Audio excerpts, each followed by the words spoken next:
la réalité, c'est que vous avez 2 millions de personnes qui sont enfermées. 2 millions.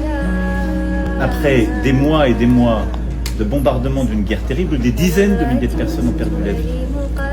Vous avez des dizaines de milliers d'enfants qui sont mutilés sans famille. C'est ça dont on parle quand on parle de Gaza.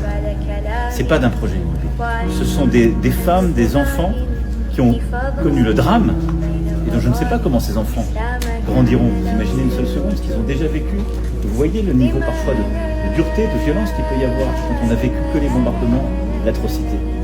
Mais tous ont dit une chose. Dès que je suis sur pied, je veux retourner à Gaza.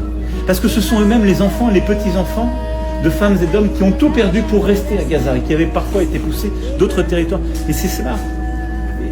Et on ne peut pas effacer l'histoire et la géographie, parce que si c'était aussi simple qu'un projet immobilier et que l'acquisition de places dans un programme d'immeubles, il n'y aurait jamais eu de guerre.